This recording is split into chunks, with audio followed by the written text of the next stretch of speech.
Welcome to This Explainer. Look, today we're tackling a genuinely massive story: how a vast, wild continent governed by complex indigenous societies morphed into a fractured republic and eventually into an absolute titan of global industry. Right off the bat, you've got to wonder, how did 13 completely disparate, struggling colonies actually pull that off? Over the next few minutes, we're going to trace the volatile 400-year evolution of the United States. As you'll see, this country is essentially one giant, ongoing experiment, one that's been repeatedly tested by relentless expansion, violent division, and rapid, dizzying reinvention. Section 1. The New World Collision. Now, long before any European ships appeared on the horizon, highly complex Native American societies were already governing the North American continent. We're talking about hundreds of thousands of people living, trading, and managing specific regions for millennia. But a sheer collision of cultures kicked off when European powers started scrambling for territory.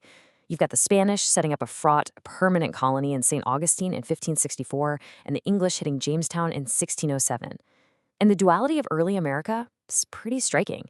In 1620, Puritans at Plymouth are introducing early democratic ideas like the Mayflower Compact. But literally just a year before that, in 1619, the very first African slaves were dragged into Virginia, which marked the brutal, tragic beginning of chattel slavery in the colonies. Unsurprisingly, these tiny settlements didn't stay small for long. To put this into perspective, between 1700 and 1750, the colonial population skyrocketed from 250,000 to an explosive 1.25 million people. That kind of massive population boom fueled a solid century of warfare between European powers, finally culminating in the French and Indian War. Britain ultimately cemented their control over the region, but it came at a severe price, plunging the British Empire into some incredibly deep financial debt. Section 2. Revolution and Republic. So Britain has these massive war debts, right? To pay them off, they start slapping taxes on the colonies, but without giving them any actual representation in Parliament. Well, what started as localized riots and boycotts over economic policies, like this 1765 Stamp Act, rapidly escalated.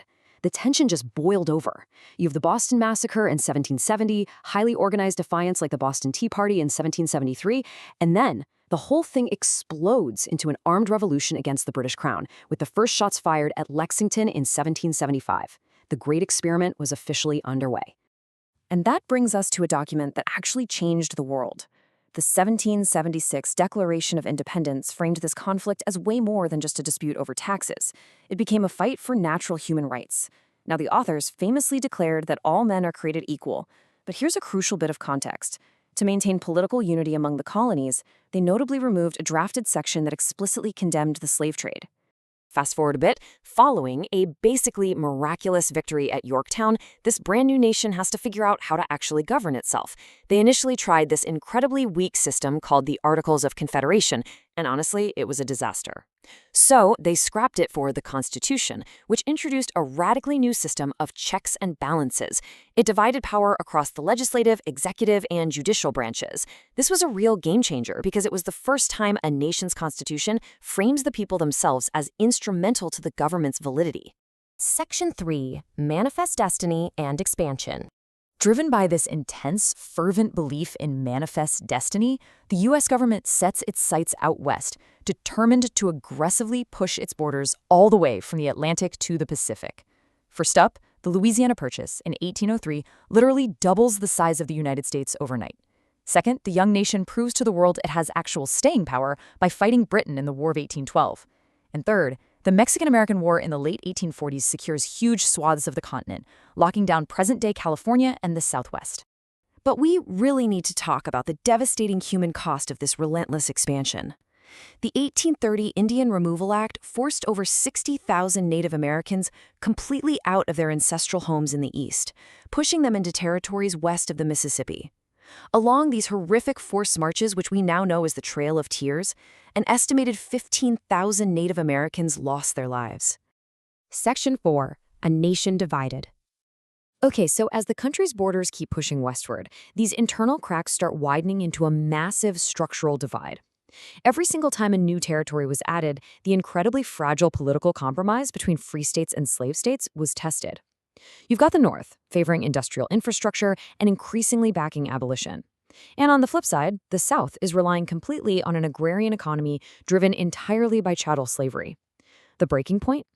That came with the election of Abraham Lincoln in 1860. He ran on a platform opposing the expansion of slavery, and rather than risk the institution being abolished, Southern states actually seceded and formed the Confederacy. The resulting Civil War was an absolute tragedy of unprecedented scale. It was a grueling, devastating 4-year conflict that pitted state against state, costing roughly 600,000 lives. It finally ended when the South surrendered in 1865. But right in the middle of all that bloodshed, something fundamental shifted. Lincoln changed the war's core objective from just keeping the Union together to actually destroying the institution of slavery outright. Two massive actions made this happen: the Emancipation Proclamation in 1862, and then the 13th Amendment to the Constitution in 1865, which officially abolished slavery within the United States once and for all. Section 5. Rebuilding and the Gilded Age. Now, the post-war Reconstruction era was an attempt to rebuild the devastated South and guarantee civil rights for Black Americans. On paper, things looked promising. The 14th and 15th Amendments granted citizenship, equal protection, and voting rights. But the reality on the ground was very different. When federal troops were pulled out of the South following a political compromise in 1877, a wave of severe, systemic oppression took over.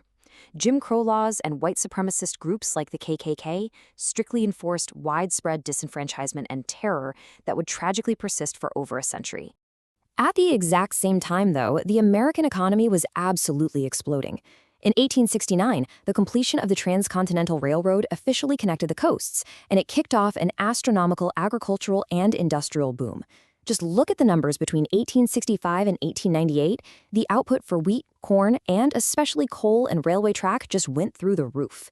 The U.S. was rapidly transforming into the most productive economy on the planet. But hold on, because this so-called Gilded Age wealth, it was massively unequal. To put it simply, the top 10% of the population controlled a staggering 75% of the nation's wealth. The whole economy was practically run by a few hyper-powerful moguls, the famous robber barons, while the other 90% of the country had to fight over a tiny slice of the pie. The working class was enduring extreme poverty and working in incredibly dangerous conditions. To power this giant industrial machine, millions of people had to cross the oceans. Between 1877 and 1900, 7.3 million immigrants poured into the country. They were the ones building the cities, laying the tracks, and fueling this massive workforce. But, as you might expect, their arrival sparked both explosive urban growth and some severe xenophobic political resistance from folks who felt their way of life was threatened. Naturally, the severe exploitation of these wage workers led to a massive breaking point. You get these huge, violent labor strikes that completely disrupt the economy. We're talking about the 1877 Great Railroad Strike, the Haymarket Riot in 1886, and the 1894 Pullman Strike, where over 125,000 workers basically boycotted. It got so intense that the government frequently had to send in federal troops just to get the trains moving again. But, the workers weren't entirely alone in this fight. Enter the muckrakers, investigative journalists who essentially dragged the dark, corrupt underbelly of all this economic growth right out into the public light. Upton Sinclair exposed the absolutely horrifying conditions in the meatpacking industry with his book, The Jungle, and Jacob Riis showed everyone the brutal reality of city slums through his photographs in How the Other Half Lives. Their work was absolutely crucial. It literally forced real legislative and societal changes. So, looking back at all of this, here's a crucial question I want you to walk away with. Is the Great Experiment still ongoing today? Nearly 250 years after it was founded, the United States is still an incredibly complex nation, continually tested by the very same ideals of freedom, equality, and industry that sparked its creation in the first place. When you consider just how much it reinvented itself from the early colonies to the turn of the 20th century, you really have to wonder, what exactly is the next chapter of this experiment going to look like? Thanks for joining me for this explainer. I hope it gave you a much clearer picture of how this global titan was truly forged.